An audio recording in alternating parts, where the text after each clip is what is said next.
Okay, and this is part two. I left off something that's very important because I did mention it, but I didn't touch on it like I was supposed to. I get $330 a month from the military, which covers my cell phone bill, my dentist bill, and my car insurance, which went up, by the way.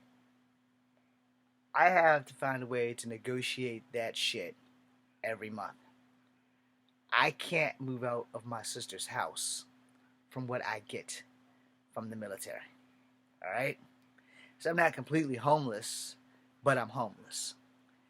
The way I see it, then no service person should ever get less than the following for serving: either $2,000 a month or $5,000 a month, so that we can stay on our fucking feet, and so that I won't have to live at my sibling's house for another few years trying to figure out how I'm gonna make enough money to get out of this house.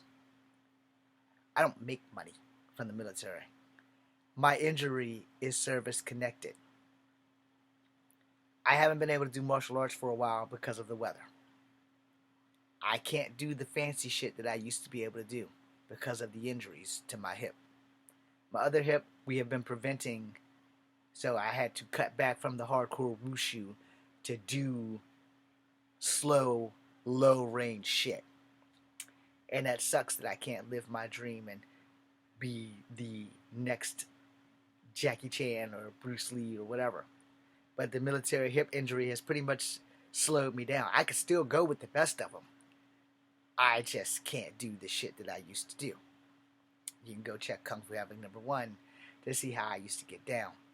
You can watch some of these old videos, and the lives that I did in TikTok and Instagram are recorded here so that you can see them. When I go live, I do a double live. I always do an Instagram and a TikTok live at the same time so that everybody's up to speed.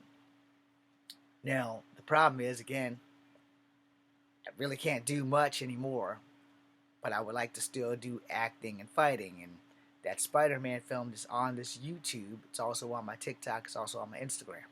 It's the best video I've done so far. I'm thinking about talking to David about making a part 2.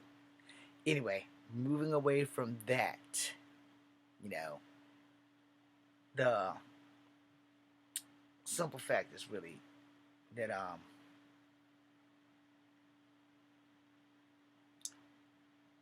if you serve in the military, regardless of your rank, I mean, if you got over an E1, you're pulling in more than $2,000 a month from your VA check. If you got like an E5, a specialist, or any higher rank than specialist, you're pulling in $2,000 a month when you get out. That's just a fact. Because when you go in, and had I known I could have used college courses, I would have went in as an E3 instead of an E1. So I went in as an E1, no chevron. The people went in with their college, because my recruiter forgot to tell me about that, and I wish I would have known that. I don't hold him responsible. I just hold myself for not asking, because I should have asked, but I didn't. And I thought that they would have been nice enough to tell me, but they didn't. So bottom line, that it's kind of both of our faults. More his than mine, because he's a fucking ranking soldier. He should have said, if you went to college, you could use some of those courses. Yay. I found out when I was at Fort Benning. His guys were coming in, it's like barely 20 years old. It's like, yo, how you get rank in boot camp? It's like, oh, I came in with this because I went to college. It's like, the fuck you mean? Did you complete college? He said, I will be completing when I get out. But I went in, I got like yay so many courses done. I'm like, dude, I got yay so many courses done. Did you tell your recruiter? Didn't know that was a thing. Yeah. So recruiters, one, you need to give more information to all the people you recruit. Just because I look dumb doesn't mean I'm actually dumb. Okay, when it came to math, I'm exceptionally stupid. Alright? I can do 2 plus 2, and I can do 2 times 2. My division needs some work. My subtraction is good. When you start going into algebra and Venn diagrams, I have no fucking idea how those things work. But anyway, I don't want to be an architect, so I don't need to know how they work. But anyway, obtuse right angle. Okay, fuck all that. But anyway, if you're not building a house, you don't really need right angles or obtuse angles or a pie chart. But the fact being made is that if you have served, you should not get less than $2,000 to $5,000 a month.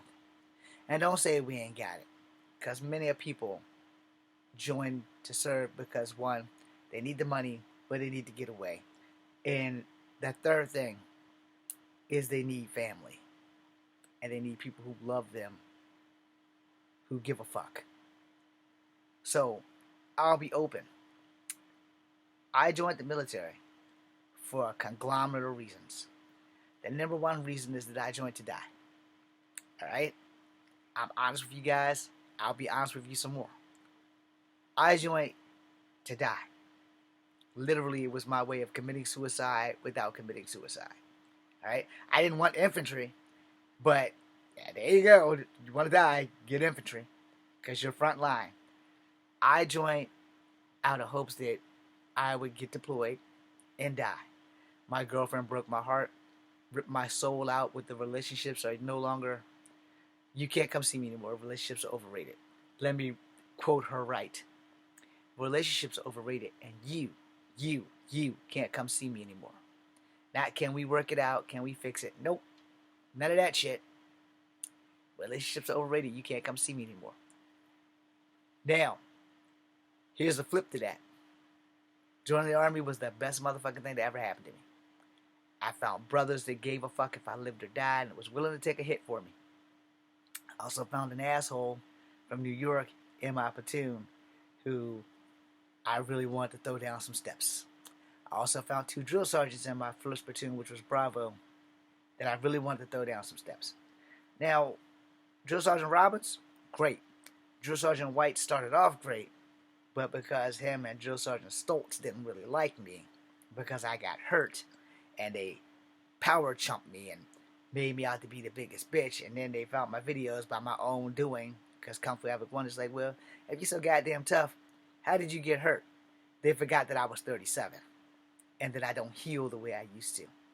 If only they knew that I was seriously hurt, then we would have probably had a whole different conversation, but nah, fuck them. They good, I hope they're still alive.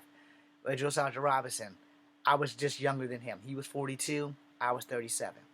Him and I talked, He was like, yo, just keep your head down. Keep going. And I kept going until I couldn't. And then they transferred me to golf. And I got punked by a big Chinese guy and a little skinny white dude. Look, dude, I don't know these motherfuckers from Adam and Eve, but I can read a fighter when I see one.